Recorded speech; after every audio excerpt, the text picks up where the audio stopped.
Bismillahirrahmanirrahim. Assalamualaikum warahmatullahi wabarakatuh. Apa kabar anak-anak kelas 6A? Kembali lagi kita akan belajar tematik 1 meneruskan pelajaran sebelumnya. Kalau kemarin kita sudah belajar IPA KD 3.1 kemudian PPKN KD 3.1, pada kesempatan kali ini kita akan belajar muatan pelajaran IPS KD 3.1. Tapi sebelumnya marilah kita awali kegiatan pembelajaran tematik ini dengan membaca basmalah bersama-sama. Bismillahirrahmanirrahim.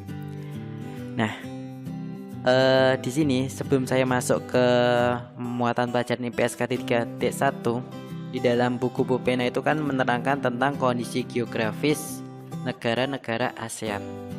Kemudian selain kondisi geografis juga kondisi politik dan sebagainya. Tetapi sebelum masuk ke buku Pupena, kita perlu kenal dulu apa itu negara ASEAN. Jadi pada kesempatan kali ini Ustadz akan menyampaikan sedikit informasi tentang berdirinya negara ASEAN. Kalian bisa simak di bagian videonya. Nah, di situ ada peta ASEAN. Jadi ASEAN itu singkatan dari Association of Southeast Asian Nations. Atau kalau di pengertian umumnya, ASEAN itu merupakan salah satu kerjasama regional, berarti kerjasama yang negara tetangga di kawasan Asia Tenggara yang biasa disebut Perbara. Jadi sebelum ada nama ASEAN itu namanya Perbara, Perhimpunan Bangsa-Bangsa Asia Tenggara. Kapan berdirinya? Berdiri pada tahun 1967, tepatnya 8 Agustus 1967 di Bangkok. Ketika berdiri itu ada 5 negara yang memprakarsai ataupun yang berunding kemudian sepakat mendirikan negara ASEAN yang dideklarasikan pada tanggal 8 Agustus 1967 dengan nama deklarasi Bangkok. Dan pada waktu itu negaranya mana aja? Ada Indonesia, pada waktu itu diwakili oleh Menteri Luar Negeri Adam Malik. Ada Filipina diwakili oleh Narcisco Ramos, ada Singapura diwakili S. Raja Ratman, ada Malaysia diwakili Tun Abdul Razak, dan Thailand diwakili Tanat Kotman. Nah, ada 5 negara: Indonesia, Filipina, Singapura, Malaysia, Thailand.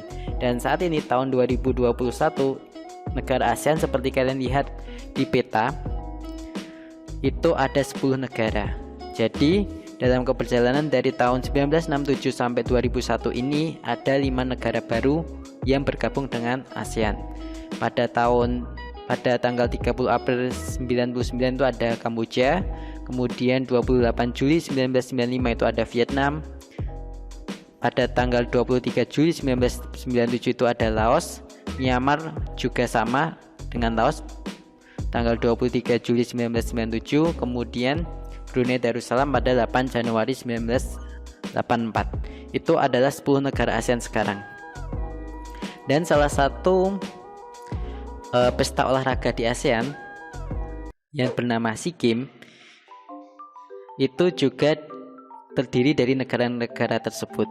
Tetapi kalau di SEA Games itu ada peserta selain dari 10 negara ini. Ada yang namanya negara Timor Leste. Nah, Timor Leste itu belum masuk ke ASEAN, tetapi wilayahnya masuk ke dalam wilayah Asia Tenggara. Kemudian, apa yang menjadi latar belakang berdirinya negara ASEAN? Yang pertama adalah memiliki nasib yang hampir sama, yaitu pernah dijajah. Jadi, hampir semua negara ASEAN itu pernah dijajah, entah sama Belanda, entah sama Inggris, atau bahkan di Vietnam itu tahun 70-an itu masih mengalami perang saudara, perang dengan Amerika. Nah, hampir semua negara ASEAN itu pernah dijajah kecuali Thailand.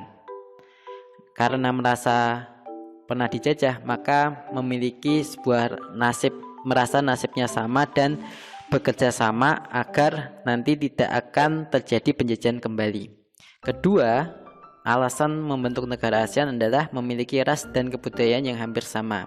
Kita tahu hampir warna kulit di negara ASEAN itu warna kulitnya hampir sama, yaitu sawo matang. Kalaupun beda itu mungkin suku-suku yang melakukan perpindahan tempat. Misalnya kalau di Malaysia itu kan ada banyak suku yang berasal dari India. Kalau kalian lihat Upin Ipin, di situ ada beberapa suku, tidak hanya suku Melayu tapi ada suku India, ada suku Cina. Itu melakukan migrasi atau perpindahan tempat. Kemudian kita lanjutkan, latar belakang yang ketiga adalah adanya persamaan letak geografis di kawasan Asia Tenggara.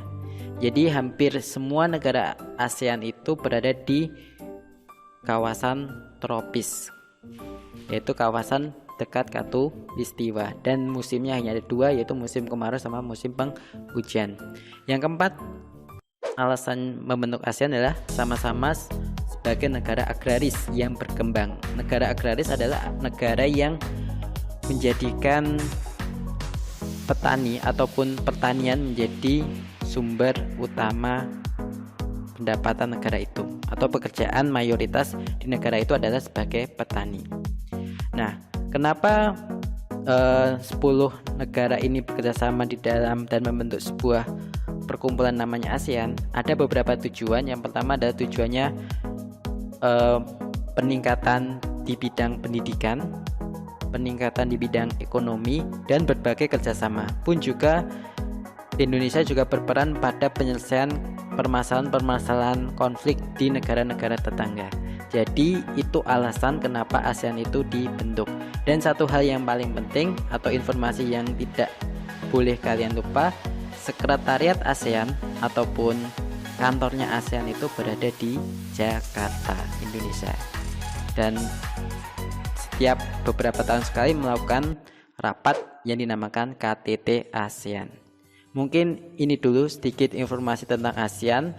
Nanti untuk pertemuan selanjutnya di muatan pelajaran IPS kita akan membahas lebih detail masing-masing kondisi geografis negara-negara ASEAN.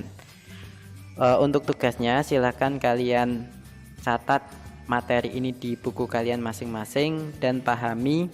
Dan biasanya yang sering keluar adalah materi-materi seperti yang saya sampaikan hari ini. Demikian, tetap jaga kesehatan, jangan lupa doakan saudara-saudara kita yang sedang diuji sakit. Kemudian jangan lupa sholat tepat waktu, tetap semangat, dan kita akhiri dengan hamdalah. Alhamdulillahirabbil alamin. Assalamualaikum warahmatullahi wabarakatuh.